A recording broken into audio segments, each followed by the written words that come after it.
perbincangan ini mungkin dia ada sedikit elemen ilmiah, akademik, more critical issues, dan saya cuba untuk jelaskan dengan bahasa yang paling mudah. Sebab saya yakin saudara-saudari, para penonton dan pendengar yang join kita pada petang ini mungkin ada dalam kalangan bidang sains, ada dalam bidang turas, usuluddin, syariah, dan mungkin ada dari kedua-dua bidang, sains dan pengajian Islam. Dan mungkin ada juga yang dari dalam kalangan orang awam, sebab ada beberapa juga pelajar saya pengajian awam berminat untuk mendengar. Okay. So mudah-mudahan perbincangan, perkongsian yang ringkas pada hari ini dapat memberikan manfaat kepada saudara-saudari yang mendengar, insyaAllah. Pertamanya, InsyaAllah dalam masa yang sama saya akan cubakan beberapa dapatan. Saya akan share slide yang berkaitan lah.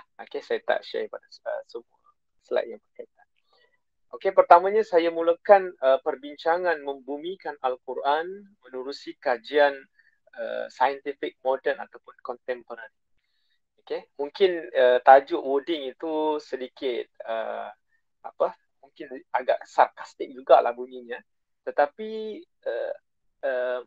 maksud ataupun tujuan ataupun matlamat utama ialah agar kita sebagai manusia, sebagai orang Islam, sebagai Muslim yang beriman dan meyakini bahawasanya kitabullah itu minallah dan disampaikan melalui Nabi SAW, kita ada usaha untuk kita sebutkan sebagai memahami Al-Quran. Kalau kita tengok Al-Quran itu bukan sekadar sifatnya, bila kita tengok sedikit sejarah penurun Al-Quran, bukan sekadar sifatnya sebagai satu bentuk kitab bacaan. Bukan sebagai satu kitab hafalan. Akan tetapi bila kita melihat kepada banyak ayat Al-Quran, contohnya ayat dalam surah ke-38. A'udzu billahi minasyaitonir rajim. Kitabun anzalnahu ilaika mubarakun liyadabbaru ayati wa liyatadzakkara ulul albab. Dalam ayat ini Allah mengajak kepada manusia bahawasanya Al-Quran ini diturunkan untuk ditadabbur, untuk kita fahami, untuk kita kaji, untuk kita selidiki. Sekiranya Al-Quran hanya sekadar satu kitab bacaan, sebagai satu kitab sebagai suatu kitab yang disebutkan kitab hafalan, maka manifestasi penurunan Al-Quran itu tidak tercapai. Jadi di sini kita boleh katakan bahawasanya Al-Quran itu jauh melingkari kehidupan manusia. Dari bila kita lihat bagaimana Islam itu mengatur kehidupan hatta sekecil perkara, apatah lagi sebesar perkara. Jadi Al-Quran itu sifatnya perlu difahami dalam konteks bagaimana ia diturunkan. Di sini kita mungkin akan lihat dan cuba hubung kait di antara perbincangan An-Nas dan juga Al-Ain, ataupun kita sebutkan sebagai Al-Quran itu sendiri sebagai sumber naqli, dan kita akan melihat juga dari aspek bentuk-bentuk penafsiran. Sebab bila kita ingin melihat korelasi ataupun alaqah baik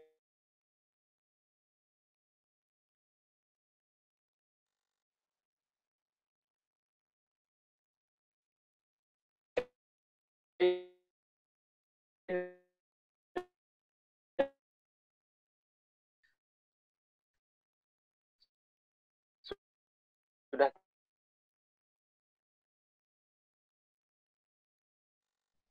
suara saya ada problem kan?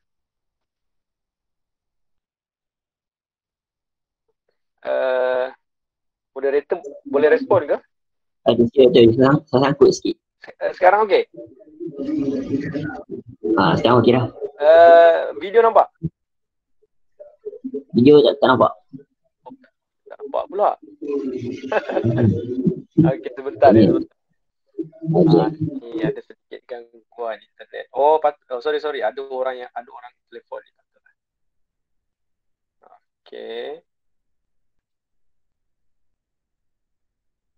Sekejap ya.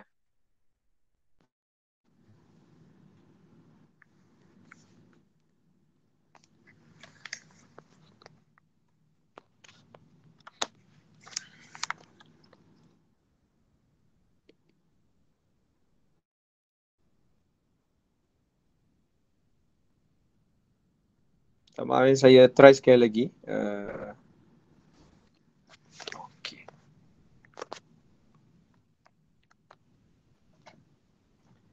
Okey kan? Ni okey dah Ustaz. Story lain tak berapa memuaskan. Kita pakai batu hujan ya. Okey, suara dengar? Suara dengar. Okey, sekejap ya. Saya cuba betulkan sedikit. Sorry para pendengar semua ya. Sedikit masalah teknikal.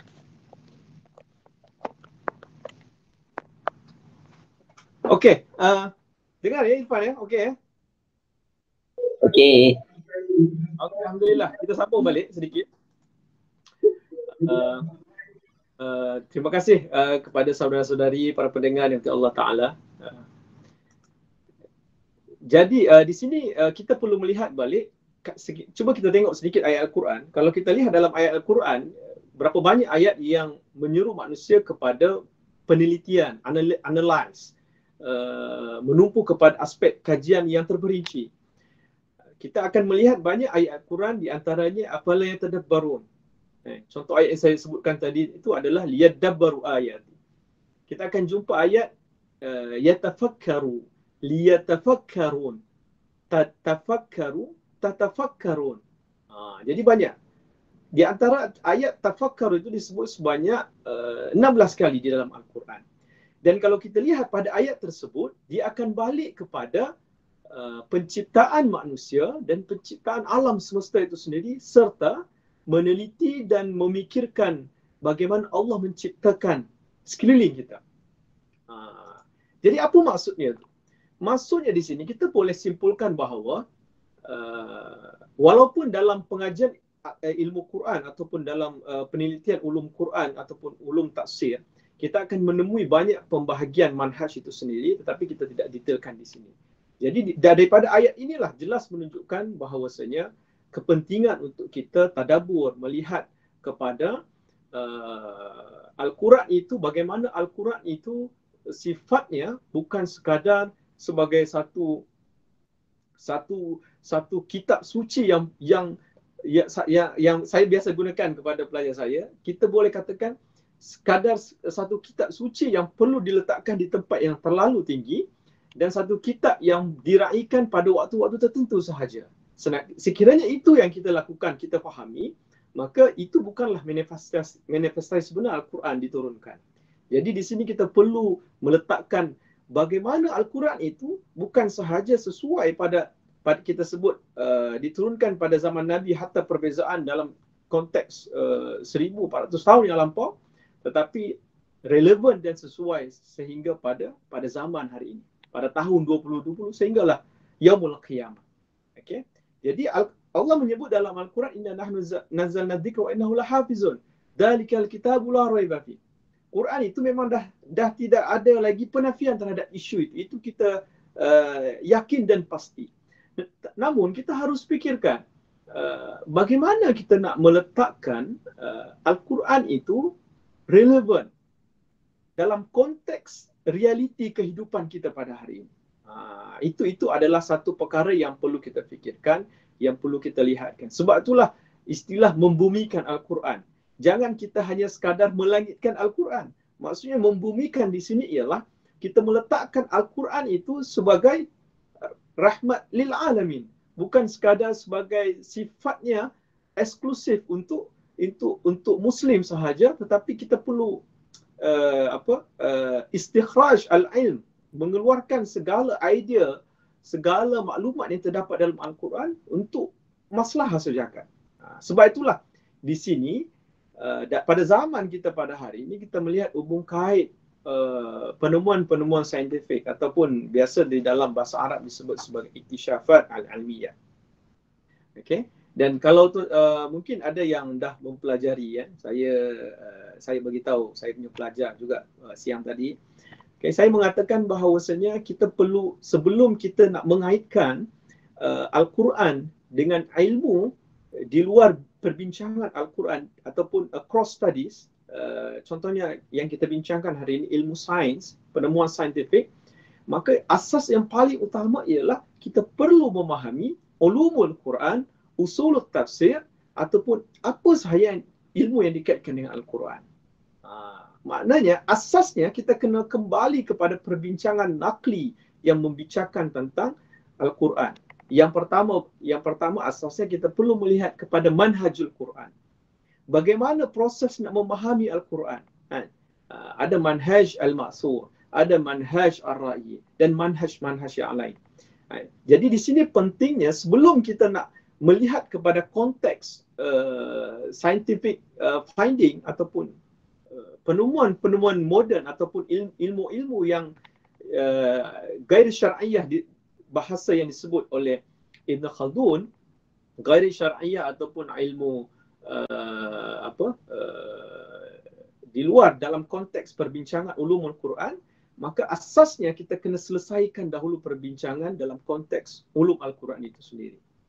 Saya selalu gunakan istilah ataupun bahasa dalam kalangan kelas-kelas saya katakan, kita jangan sewenang-wenangnya mensainskan Quran dan mengqurankan sains. Macam tu. Kita jangan sewenang-wenangnya meletakkan, menghubung kaitkan. Ini Quran, kita tengok ayat, wah ini ada dalam YouTube ni, dia hubungan saintifik dia.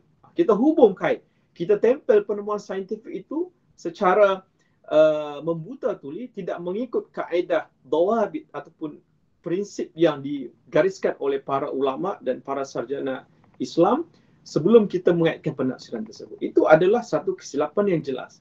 Sedangkan metodologi saintifik, bila kita nak gunakan, kita nak kaitkan dengan Al-Quran, dia ada 4 sifat dia. Yang pertama, sifat dia adalah Rabbani. Apa yang dimaksudkan Rabbani? Rabbani adalah sifatnya bersifat ketuhanan. Maksudnya apa yang kita lakukan di balik kepada nas asal Al-Quran. Kita kena melihat apa pandangan para ulama tafsir, apa asas, the body of fundamental ayat itu sendiri, surah itu. Kita kena melihat nuzul dia, siyaqul ayat dia dan sebagainya sebelum kita nak mengaitkan. Okay. Yang kedua adalah syumul. Kita nak membawa kepada masyarakat, kita nak membuktikan kepada orang di luar sana bahawasanya apa yang dibawa pendekatan manhajul Quran ini adalah sifatnya syumul, menyeluruh sifatnya. Merangkumi segala kehidupan manusia, Yang ketiga adalah sifatnya universal. Universal ni bersifat kita bahasa ataupun sejagat. Kita ingin membuktikan bagaimana Al-Quran itu sifatnya universal. Dan yang keempat adalah waqi' ataupun praktikal. Kan? Kadang-kala saya pernah gunakan bahasa, satu istilah. Kadang-kala bila kita ingin membawa satu kebenaran, kita ingin membuktikan sesuatu kebenaran, kita kena bersedia dengan ilmu, fakta, data akan kebenaran yang kita bawa. Walaupun kita di pihak yang benar, tetapi jika kita tidak bersedia dengan ilmu, kita tidak buat kajian yang baik, kita tidak buat satu penyelidikan yang baik, maka boleh jadi walaupun kita berada dalam kelompok yang benar, kita akan kalah oleh kelompok yang batil.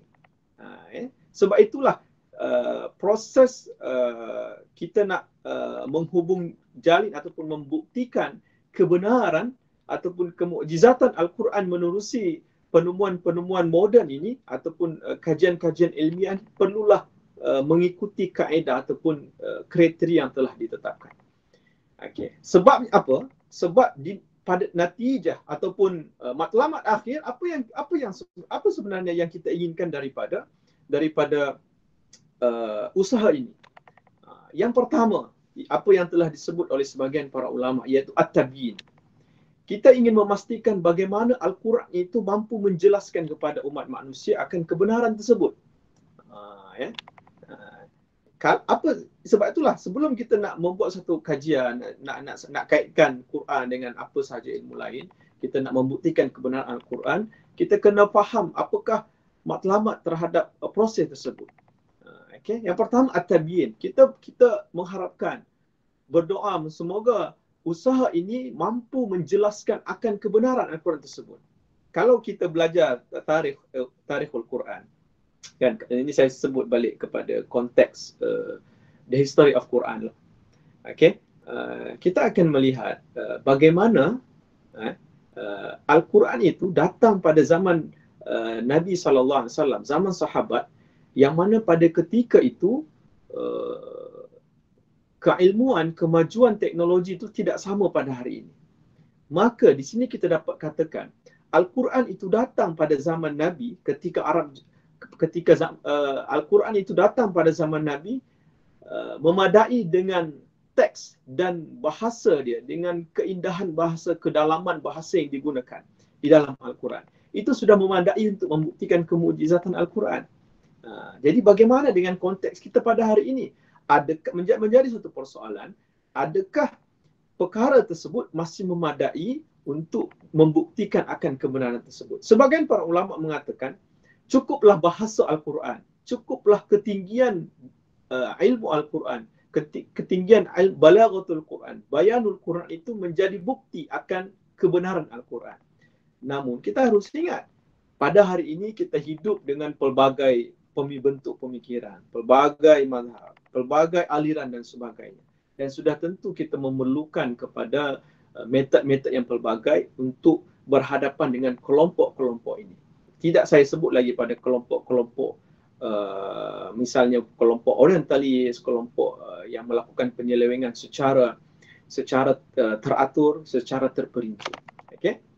Yang kedua, apakah natijah usaha daripada Al-Quran itu dihubung jalin dengan scientific modern itu? Yang kedua adalah al-i'jaz. Apa yang dimaksudkan dengan al-i'jaz?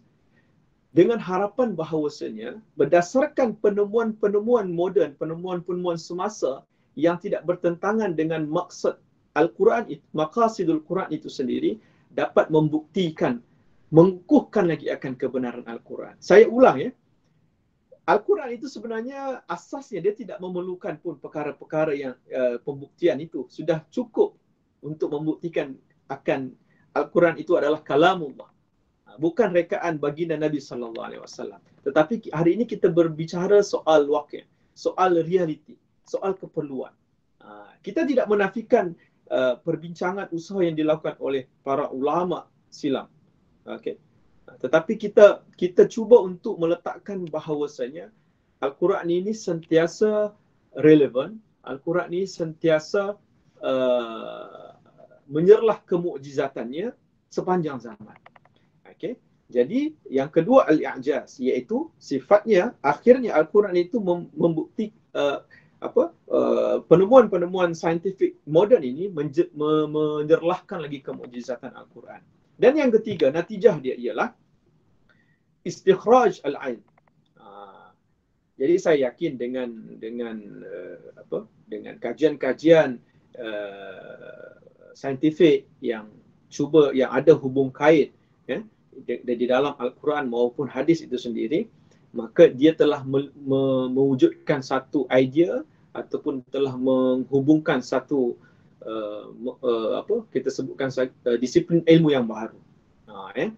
Contohnya, di antara ada sebahagian pengkaji mengatakan kalimah an-nafs di dalam Al-Quran itu diterjemahkan sebagai proton dan elektron. Pernah dengar? Okay. Itu adalah satu penafsiran yang salah. Sebab apa?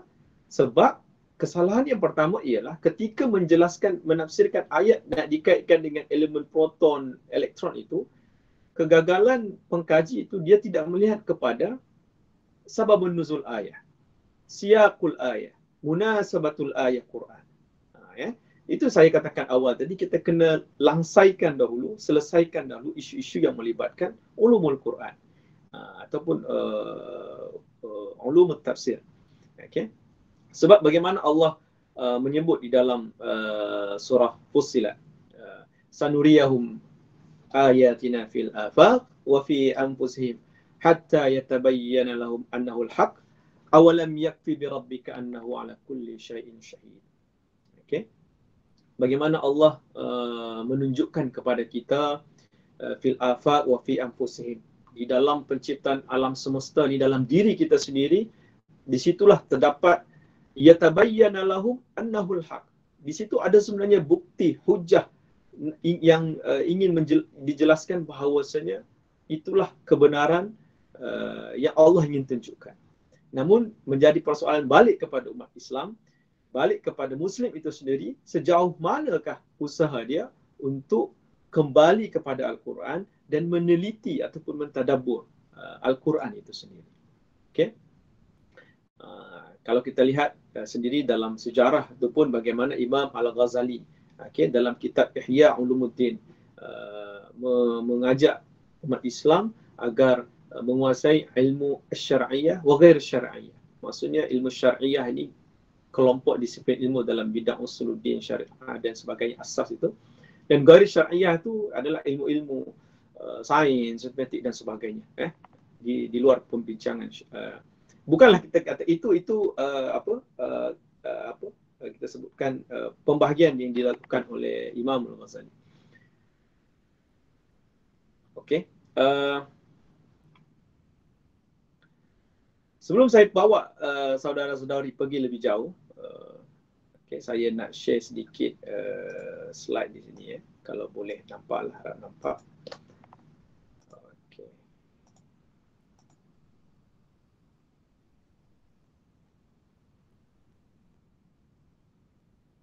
Okey.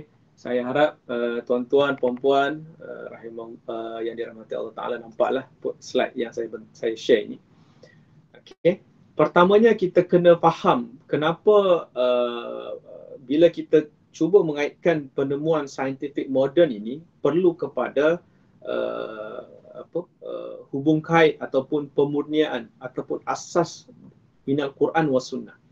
Sebab bila kita meletakkan elemen syar'iyah ataupun sumber asas yang mana Nabi sebut taraktu fikum arain lan tadillu in tamassaktum bihima kitabillah sunnatur rasulih, maka satu kelompongan yang besar berlaku. Kalau kita lihat di dalam kajian yang dibuat oleh Sulaiman Nordin di dalam karya dia, dia jelas menyatakan bahawasanya dan beberapa karya-karya lain yang ditulis misalnya oleh Dr. Salah Khalidi, misalnya Dr. Fadl Hasan Abbas, disebut di dalam buku tersebut, kalau kita melihat Al-Quran, the body of Quran itu menceritakan ada 3 perkara yang paling besar, iaitu berkaitan tentang ketuhanan, melibatkan tentang Allah Subhanahu Wa Taala, sama ada sifat Allah, bagaimana mentaati Allah Taala, uluhiyah dia, rububiyah dia, sam'iyah dan sebagainya. Yang kedua adalah berkaitan tentang diri manusia itu sendiri. Kisah-kisah manusia terdahulu, manusia yang ingkar, manusia yang taat, ganjaran dia pada yaumul qiyamah. Dan yang terakhir sekali adalah berkenaan tentang sekeliling kita ni, alam semesta. Jadi ini adalah 3 asas kerangka utama dalam Al-Quran itu sendiri. Jadi bila kita melihat, bila kita mengaitkan satu kajian, satu perbincangan, dan kita meletakkan the foundation, asas yang utama adalah Quran Sunnah, maka kita sudah pasti kajian kita itu akan terpandu mengikut perbincangan yang dijelaskan di dalam Al-Quran itu sendiri. Okey. Sebab itu, Ani, saya kongsikan cuba tengok gambar rajah ini. Sebab apabila kita membincangkan tentang Al-Quran, kita membincangkan tentang sains, tentang apa sahaja ilmu yang kita nak kaitkan, nak keluarkan istikhraj al-ilm min al-Quran, kita kena faham beberapa elemen ini. Okey. Yang pertama, kita kena jelas terhadap konsep tersebut. Konsep perbincangan dalam ulum Quran, konsep apa yang kita nak kaitkan dengan sains itu. Dan kita kena jelas apa matlamat kita, kenapa kita nak buat perkara tersebut, apa matlamat dia. Awal-awal tadi saya dah jelaskan kan. Dan yang ketiga, apa metod kita, apa manhaj kita. yang kita nak gunakan di dalam kita nak menghubung jalin, membuktikan kebenaran Al-Quran menerusi penemuan-penemuan saintifik itu misalnya. Dan apa pendekatan yang kita gunakan? Apa pendekatan yang kita gunakan? Prinsip yang kita letakkan ataupun biasanya disebut dalam bahasa Arab sebagai tawabit. Misalnya dalam buku I'jazul Quran yang ditulis oleh Syekh Dr. Fadl Hasan Abbas, jelas dinyatakan tawabit fi fahmil Quran bila nak dikaitkan tentang I'jazul Quran. Okay, bila kita bincang tentang I'jaz Quran ni, akhirnya ialah untuk menjelaskan akan kemukjizatan kebenaran Al-Quran itu pada akhirnya. Dan akhirnya integrasi. Bagaimana kita nak mengintegrasikan dua dimensi ilmu. Ini tajuk diskusi pun dua dimensi kan. Bagaimana kita nak mengintegrasikan dua disiplin ilmu yang besar perbincangan dia. Al-Quran dan juga penemuan-penemuan moden ataupun scientific modern, scientific contemporary, kita boleh istilahkanlah dalam pelbagai terma istilah itu mustalah. Jadi di sini bila kita kaitkan perbincangan ini, dia akan balik kepada ayat Al-Quran dalam surah Ali Imran, iaitu afala yadhkuruna Allah qiyaman wa qu'udan. Kalau kita faham proses penciptaan kita ni, kita bukan sekadar bangun pagi, pergi ke kerja, belajar, pergi kuliah online dan sebagainya, dan kita balik tidur dan begitulah harian kita. Tanpa kita memikirkan qiyaman wa qu'udan wa ala junub wa yatafakkaruna fi khalqis samawati wal ard rabbana ma khalaqta hadza batila. Dan sebenarnya ayat ini sudah cukup dan sudah memadai mengajak kita untuk melihat dan berusaha untuk memahami Al-Quran dalam konteks ilmu-ilmu ataupun disiplin ilmu yang wujud pada hari ini. Namun saya jelaskan sekali lagi, kita kena jelas terhadap 7 perkara ini. Konsep, matlamat, metodologi, pendekatan, prinsip dan integrasi. Sebab seperti yang saya katakan, tidak sewenang-wenangnya kita nak mengaitkan sains dengan Quran. Tidak sewenang-wenangnya kita nak mengaitkan Quran dan sains. Kalau tuan-tuan, saudara-saudari tengok dekat YouTube misalnya, sangat banyak penyelewengan ataupun salah faham ataupun salah tafsiran yang dilakukan oleh sebahagian orang Islam dan juga orang bukan Islam di dalam menjelaskan tentang maksud sesuatu ayat. Sebab apa? Sebab mereka tidak melihat kepada kaedah yang sebenar, manhaj yang sebenar dalam menjelaskan Al-Quran. Okey. Saya suka mengutip pandangan yang disebut oleh Malik bin Nabi di dalam karya dia, The Quranic Phenomenon. Dia kata sudah pasti kajian-kajian yang dilakukan ini pada zaman ini akan merujuk kepada membuktikan akan kemukjizatan Al-Quran dan Sunnah yang berasaskan hujah utama, iaitu firman Allah Subhanahu wa taala nanti pada akhirnya akan mengatasi kemampuan manusia. Bila kita kaji satu perkara, kita temui contohnya ayat yang berkaitan tentang innas sama wal basar wal fuad. Bagaimana turutan ayat, bahasa yang digunakan dalam kalimah itu, dia ada perkaitan terhadap turutan ataupun fasa kejadian manusia itu sendiri, jelas menunjukkan akan kebenaran tersebut dan jelas menunjukkan bahawasanya Allah mengatasi kemampuan manusia. Jadi pada akhirnya balik kepada diri kita. Semua ini untuk apa? Supaya kita kembali merenung, supaya kita kembali melihat bahawasanya kita minallah wa raja'na ilallah. Kita akan kembali. Semua ini tidak berlaku melainkan dengan ketentuan dan percaturan yang Allah telah lakukan. Tetapi bila kita bincang dalam konteks kemanusiaan ini, manusia ini, maka kita boleh buktikan akan kebenaran Al-Quran itu dalam konteks waqi' dia, rasional dia. Okey. Okey. Ini contoh saya nak kongsikan. Mungkin daripada saudara-saudari semua ramai yang tidak pernah mendengar tentang new approach to understanding Al-Quran itu sendiri. Okay. Seperti yang saya sebutkan di awal tadi, kalau kita bincang Al-Quran itu, 3 tema terbesar dalam Al-Quran iaitu melibatkan ilah, yakni berkenaan tentang Tuhan Allah Subhanahu Wa Taala, manusia, insan dan juga al-alam, alam semesta, khalqus samawati wal ard dan sebagainya.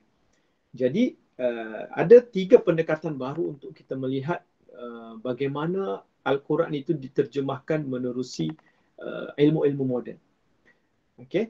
Saya pecahkan kepada 3 bahagian iaitu uluhiyat, tasyri'iyat dan juga kauniyat. Uluhiyat ini adalah ayat-ayat Al-Quran yang sifatnya berkaitan tentang uluhiyat.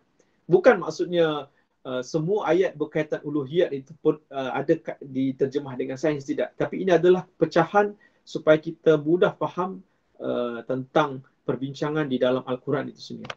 Okay. Yang kedua adalah tasyri'iyat.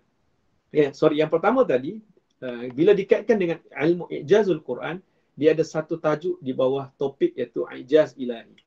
Maka bila topik yang kedua iaitu tasyri'iyat, okay, dia berkaitan tentang manusia balik. Cuba tengok tiga rangkai tadi yang saya bincangkan, Allah, manusia dan alam itu.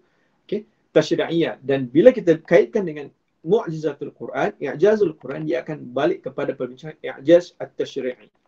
Maksudnya setiap pensyariatan itu bukan sekadar satu pensyariatan semata-mata. Misalan mudah kan, kita pun biasa dengar bagaimana hikmah pengharaman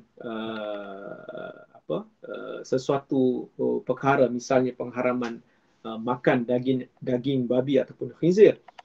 Sudah tentu pengharaman itu bukan sifatnya haram sahaja, sifat tekstualnya haram, tetapi dari segi realitinya memberikan impak dan kesan yang tidak baik dari aspek kesihatan dan sebagainya. Ya. Dan keempat adalah kauniyat, iaitu melihat ataupun mengkaji bagaimana banyaknya ayat Al-Quran yang menceritakan tentang kauniyat. Kauniyat ni penciptaan alam semesta, penciptaan manusia, penciptaan tumbuhan, haiwan dan sebagainya. Jadi ketiga-tiga elemen ini perlu dilihat secara holistik.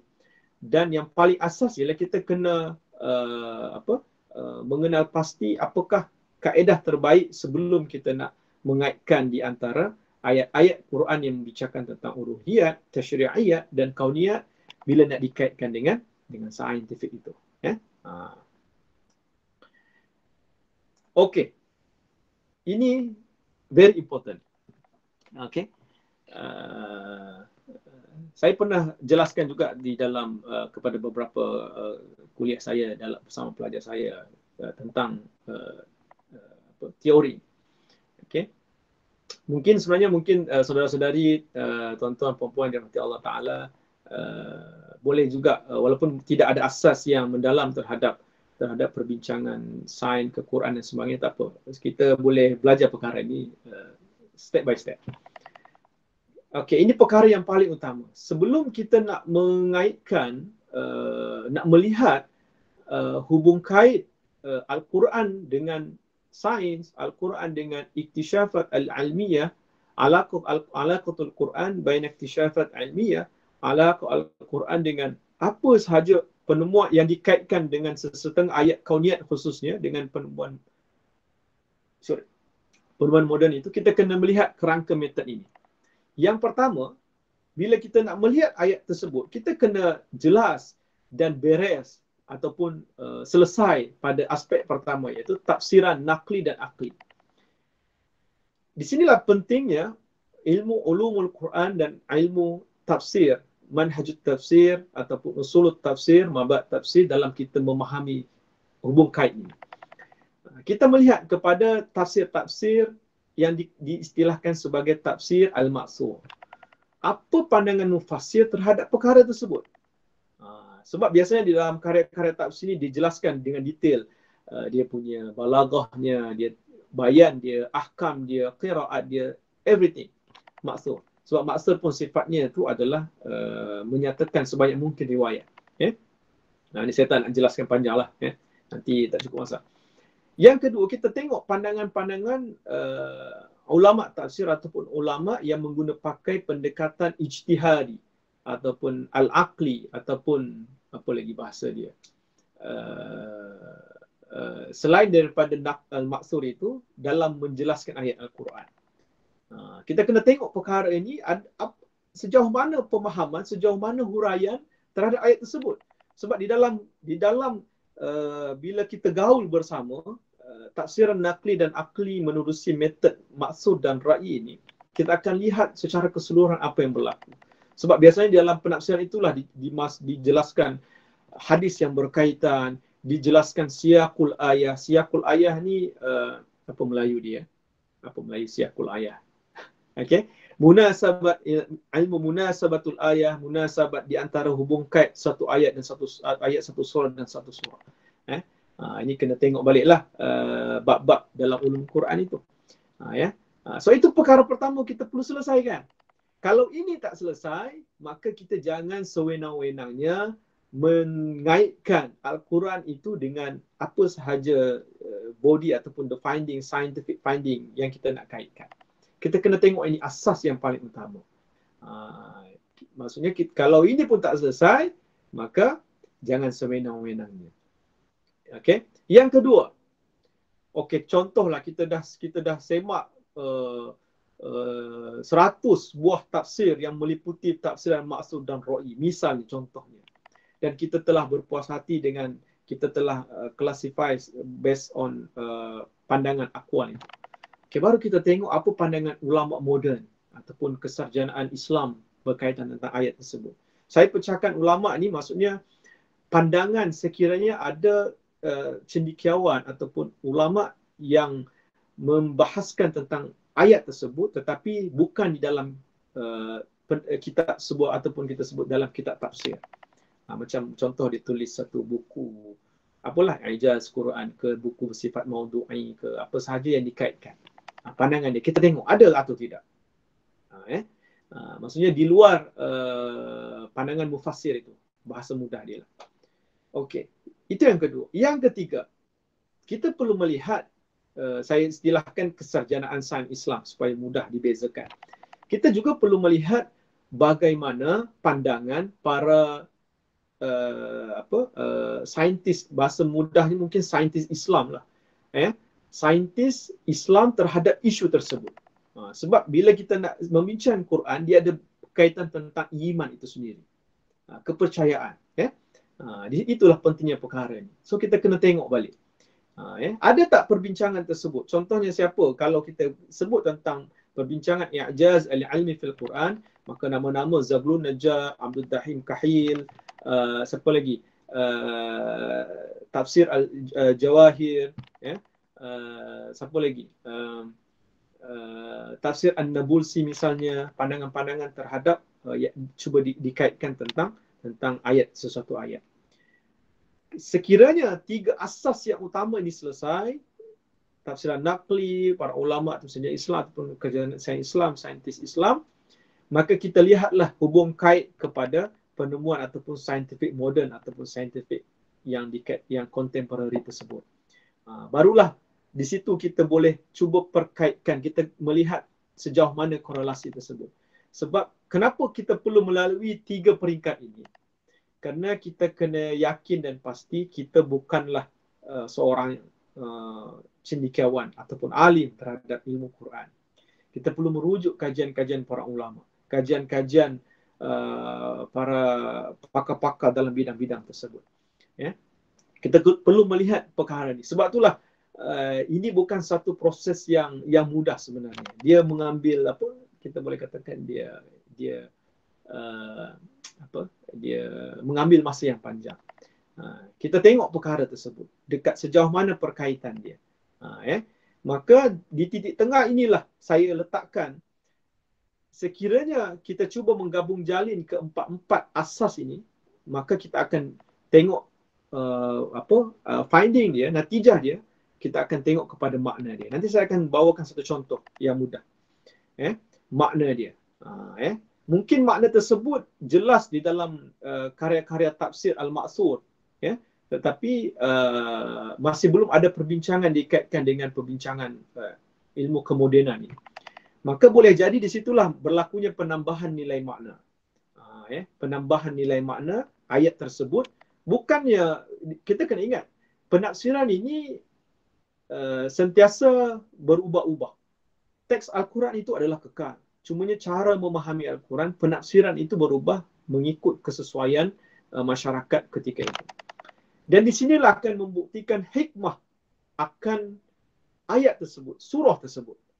Dan yang terakhir sekali adalah i'jaz, iaitu pada akhirnya dengan segala usaha yang kita lakukan ini, dia akan balik membuktikan akan kemukjizatan Al-Quranul Karim. Hadza wa asah minallah ta'ala. Itulah kebenaran yang kita boleh katakan, kebenaran yang jelas daripada Allah Ta'ala.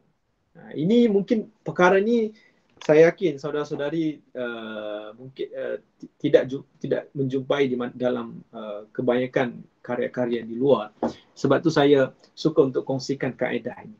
Ya, jadi anda semua kena mengingati 4 metod ini sebelum kita nak mengaitkan, sebelum kita nak membumikan Al-Quran dengan menerusi kajian-kajian saintifik moden itu sendiri. Itu yang paling utama. Sebab kenapa pada hari ini terlalu banyak kesilapan, penyelewengan, salah faham. Sebab utama dia adalah individu ataupun kelompok tersebut mengabaikan kriteria, prinsip, dawabit ataupun kaedah yang sebenar sebelum dalam memahami Al-Quran itu sendiri. Siapa-siapa yang belajar ilmu tafsir Quran tu dia akan fahamlah.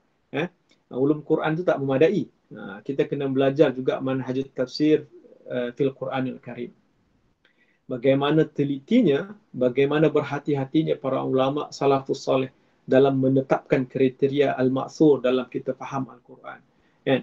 Bagaimana kalau kita tengok sendiri Al-Quran itu perlu dipahami dengan Quran, ayat Quran yang lain. Kalau tidak ada para ulama telah menetapkan Quran dengan hadis Nabi SAW. Tidak ada juga kata ulama. Tengok ijtihadus sahabat, atharus sahabat, aqwalus sahabat.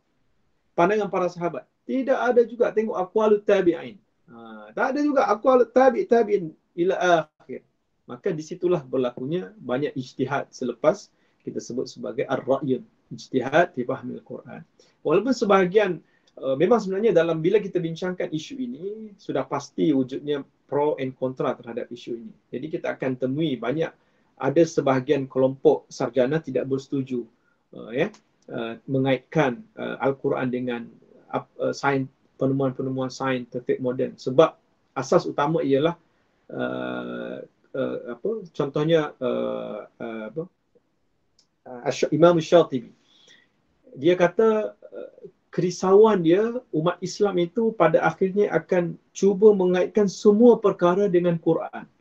Sedangkan bukanlah itu tujuan utama ayat itu diturunkan ataupun surah itu diturunkan. Itu kerisauan para ulama terdahulu dan kerisauan itu benar-benar berlaku dan wajar seperti mana yang kita lihat pada hari ini. Okey. Pukul berapa dah? Wah, 45 dah.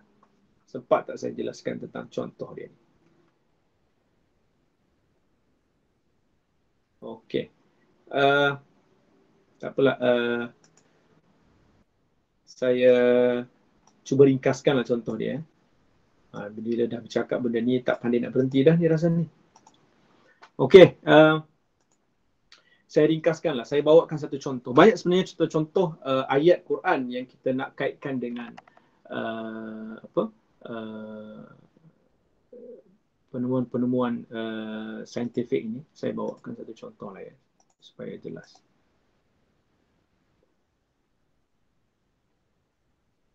Nampak kan ya? Okay, harapnya nampak lah ya. Harap saudara saya nampak.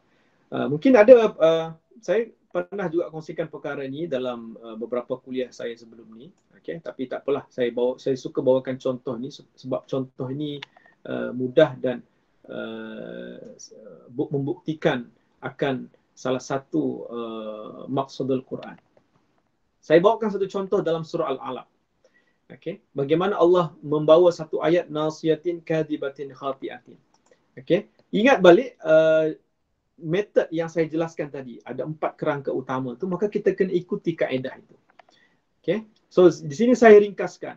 Bila penelitian dibuat di dalam hampir dekat 40 ke 50 buah tafsir, maka kita dapat simpulkan ada 3 peringkat yang utama terhadap penafsiran ayat ini.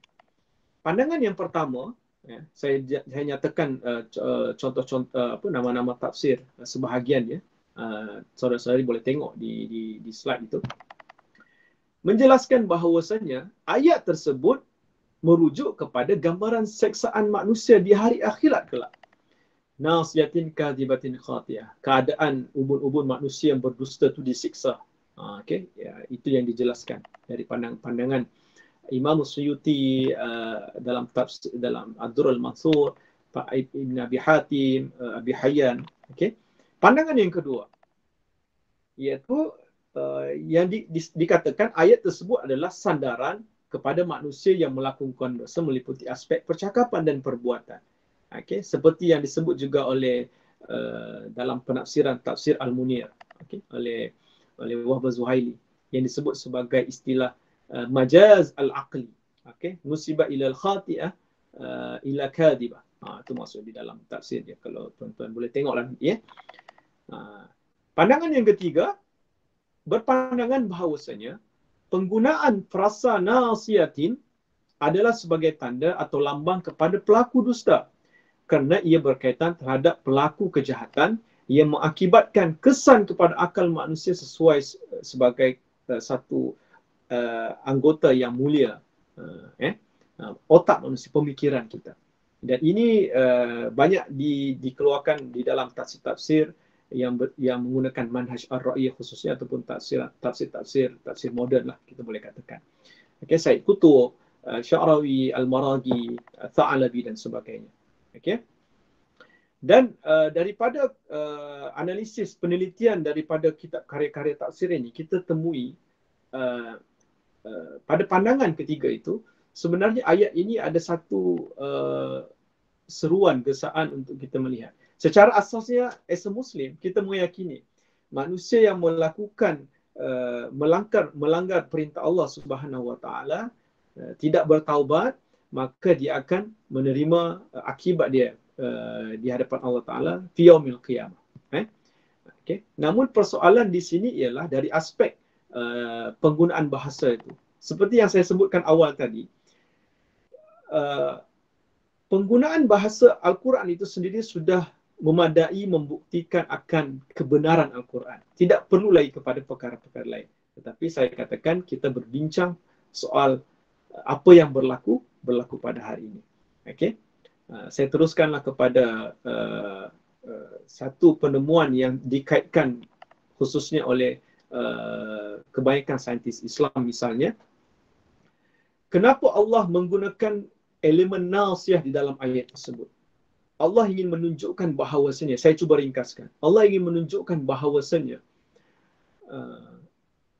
setiap apa yang manusia lakukan ini, setiap apa yang kita cakap, apa yang kita putuskan, apa yang kita lakukan ini adalah melalui pertimbangan akal kita. Ia tidak berlaku secara kebetulan. Sebab tu adanya istilah syurga dan neraka itu sebab imbal balik kepada apa yang dilakukan baik dan buruk itu. Dia balik kepada suatu anggota, iaitu pada akal kita, pada otak kita ni, Allah berikan kemampuan untuk memikirkan perkara ini baik ataupun tidak. Misalnya, sekiranya perkara itu tidak baik dan kita lakukan juga perkara tersebut, maka ianya akan memberikan kesan kepada diri kita. Bukan sahaja kesannya di dunia, tetapi di akhirat. Di akhirat jelaslah akan menerima seksaan itu.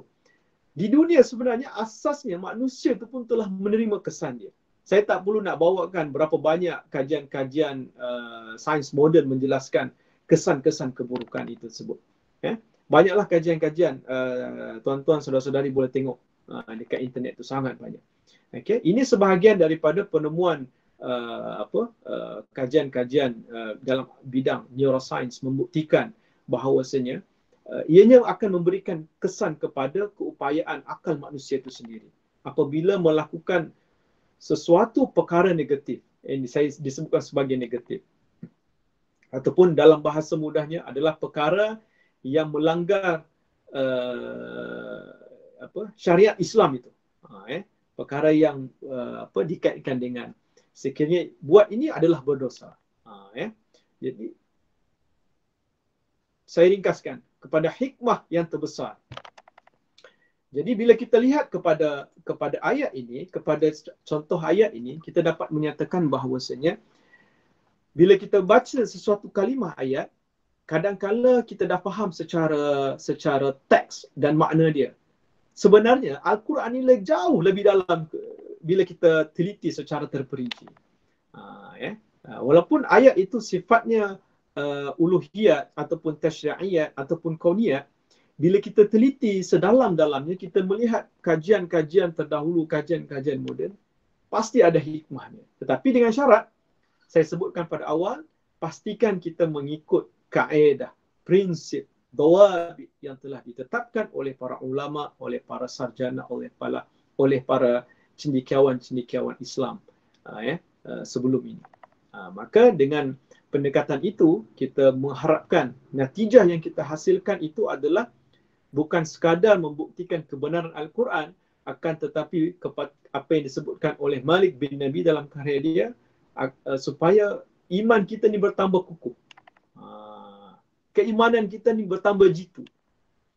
Sekiranya penemuan kajian-kajian ini tidak menjadikan kita sebagai seorang Muslim yang muhsin, yang mukmin, yang mutqin, maka itu adalah satu perkara sia-sia. Sebab tu bila kita lihat ada ayat yang mengatakan hendaklah kamu tadabbur supaya pada hujungnya dikaitkan tentang takwa, maka itu adalah matlamat terakhir. Tadabbur itu adalah takwa. Agar manusia ini lebih baik kehidupan dia, lebih baik percakapan dia, lebih baik cara dia berfikir. Boleh katakan bahasa mudah, semua perkara kehidupan kita ni baik. Macam tu. Jadi Al-Quran sentiasa relevan ila yaumil qiyamah. Cuma kita kena ingat bagaimanakah cara, kaedah terbaik untuk membuktikan kerelevanan Al-Quran itu. Itu penting. Al-Quran itu adalah benar. Semua orang Islam yakin dan pasti akan kebenaran dia. Namun kita kena bersedia bagaimana untuk kita buktikan bahawa kebenaran tersebut. Pastikan kita menggunakan metod yang betul, pastikan kita menggunakan kaedah yang betul sebelum kita membuktikan kebenaran tersebut. Kebenaran perlu dibawa dengan cara yang benar. Walaupun saya sebutkan tadi, walaupun kita membawa kebenaran, tetapi jika kaedah kita tidak betul, maka sudah pasti kebenaran itu akan diatasi oleh kebatilan. Walaupun Allah menyebut dalam Quran, Qul ja'al haq wa zahaqal batil, innal batila kana zahuqa. Suatu masa nanti kebatilan itu akan hak kebenaran itu akan mengatasi kebatilan. Dan pada akhir sekali saya menyebut satu ayat yang kita biasa dengar dalam surah Ar-Rahman, iaitu apa dia? Fabi ayyi ala'i rabbikuma tukadziban. Maksud dia, apa lagi perkara yang ingin kita dustakan? Nikmat apa lagi yang ingin kita nafikan? Sebab bila anda, saudara-saudari melakukan proses tadabbur mengikut kaedah yang telah digariskan, garis panduan yang telah diberikan oleh para sarjana dan para ulama, maka kita akan balik merenungi diri kita, merenungi kehidupan kita, dan akhirnya betapa tingginya rasa kesyukuran kita berada di dalam agama Islam itu sendiri. Dan itulah adalah di antara manifestasi nuzulul Quran. Kenapa the revelation of Quran itu sendiri, penurunan Al-Quran kepada manusia. Nabi SAW itu telah meninggalkan kita. Nabi telah wafat. Sahabat telah wafat. Tetapi Al-Quran itu sentiasa kukuh berdiri dia di dalam kehidupan kita ila yaumil qiyamah. Itulah janji Allah Ta'ala. Tetapi sebagai Islam, apa yang kita perlu fikirkan? Apa yang perlu kita lakukan dengan Al-Quran? Adakah kita sekadar membaca? Adakah kita sekadar menghafal? Adakah kita sekadar bertaranum? Ataupun adakah kita tambah lagi sekadar mentadabbur, memikirkan makna-makna Al-Quran? Bukanlah saya katakan hafaz itu salah taranum, tidak. Maksudnya banyak perkara yang perlu dilakukan untuk kita kembali kepada makna Al-Quran itu sendiri. Supaya apa? Supaya Al-Quran itu tidak jatuh maknanya pada tangan-tangan golongan-golongan yang cuba melakukan penyelewengan misalnya. Okay?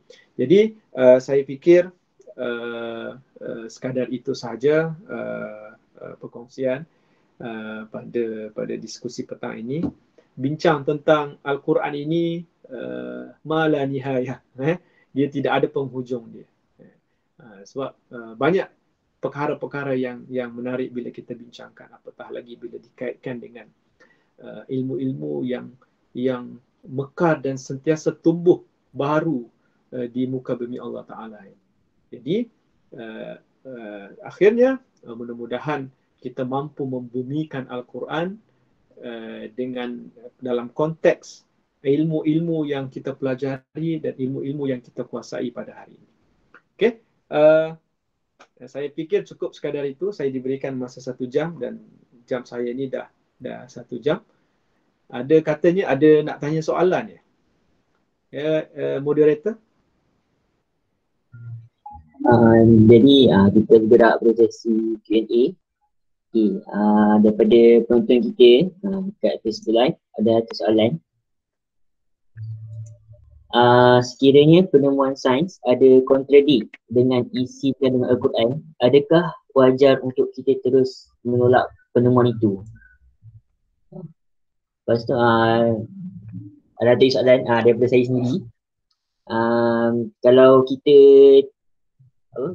perhatikan dan kita telitikan Al-Quran sekarang ni, mushaf Al-Quran sekarang ni kita beli yang macam diari-diari semua tu, kebanyakan kat belakang bahagian belakang tu mesti akan disertakan macam dia kata berkaitan antara sains dan Al-Quran dalam tu. Adakah ianya sahih untuk digunakan ataupun sebagai macam kadang-kadang kita buat assignment kita pakai belakang je. Adakah ia sahih kan belakang tu? Okey, saya jawab soalan yang pertama tadi. Okey, terima kasih kepada yang bertanya. Sekiranya sains penemuan itu bertentangan, sudah pastilah salah satu dawabit ataupun kriteria di dalam buku yang dikarang oleh buku berjudul Ijazul Quran yang dikarang oleh Fadl Hasan Abbas dan juga buku Madkhal Ijaz Ilmi yang ditulis oleh Profesor Dalut Zabrul Najjar. Kita kena pastikan penemuan sains yang cuba dikaitkan itu adalah yang betul-betul established, okay, dan betul-betul yang terkini. Sebab ialah mungkin final finding itu pada tahun 2020, tapi ada pula orang lain buat kajian pada tahun 2030 menafikan penemuan-penemuan pada hari ini. Jadi kita kena berasaskan kepada hujah ataupun dalil yang terkini, yang established. Sebab tu kita kena merujuk sebanyak mungkin fakta data bila kita nak mengaitkan tentang penemuan tersebut berdasarkan dalam kerangka Al-Quran. Okay? Yang soalan yang kedua tadi, okay, Irfan, mushaf. Ya, sekarang ni kalau kita tengok kan kadang-kala ada Quran tu sampai 10 in 1, 15 dan 15 in 1. Dalam tu ada peta lah, ada banyak perkara. Okey. Sebabnya dan kebanyakan pun kalau kita rujuk Quran-Quran sebegini kebanyakan dipelopori oleh penerbitan di Indonesia sebelum masuk Malaysia ya. Jadi sebab itulah perlunya dalam penerbitan ni pun dia perlunya semakan terhadap perkara tersebut. Sebab bila kita nak menjelaskan sesuatu perkara, nak dikaitkan tentang sains itu kita kena semak dahulu. Sebab wallahu alam, saya tak tahu mushaf mana yang dimaksudkan. Tetapi memang banyak, sebab tu dia perlu ada semakan berterusan terhadap penerbitan-penerbitan yang sebegini, supaya apa sahaja ilmu yang cuba dikaitkan dengan Al-Quran itu adalah benar-benar belaka, bukan sekadar untuk satu bentuk marketing ataupun bentuk supaya karya tersebut laris di pasaran. Contohnya ada salah satu, saya tak sebutlah nama individu ni. Misalnya ada salah satu individu di Indonesia telah mengaitkan Quran dengan sains dengan cara yang tidak betul. Dan itu pun dan beliau memang laris di pasaran lah istilahnya. Sebab orang suka dengar kan benda-benda membuktikan Quran dengan scientific finding proof dan sebagainya. Tapi bila kita teliti perkara tersebut, itu saya katakan tadi, dia tidak merujuk kepada pandangan maksur, riwayat-riwayat berkaitan terhadap siyaqul ayat, nuzul, nasikh, mansukh dan sebagainya terhadap satu ayat. Maka dia terus membuat kesimpulan berdasarkan pemahaman mereka terhadap ayat tersebut. Itu adalah satu kesilapan. Dan benda ni kita perlu berhati-hatilah terhadap perkara ini. Fas'alu al-dzikr in kuntum la ta'lamun. So kita kena tanyalah, merujuk kepada pakar bidang sebelum kita telan maklumat tersebut ataupun amalkan perkara tersebut. Wallahu a'lam. Yes, ada lagi? Ada soalan lagi nak tanya? Moderator, silakan.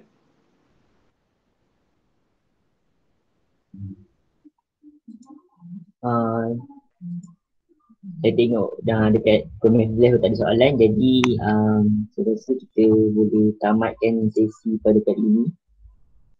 Kita terima kasih kepada panel kita hari ini, Dr. Selamat bin Amir, atas perkongsian yang sangat-sangat bermanfaat. Kita sama ni, mungkin daripada sekolah menengah kita dah didedahkan dengan sains Islam kan, daripada macam siapa pada belakang. Saya sendiri macam tu juga, macam dulu kita dah start didedahkan, tapi kita tahu pun macam mana sebenarnya manhaj yang kita perlu untuk betul-betul dapat satu perkaitan sahih lah. Jadi semoga perkongsian pada petang ni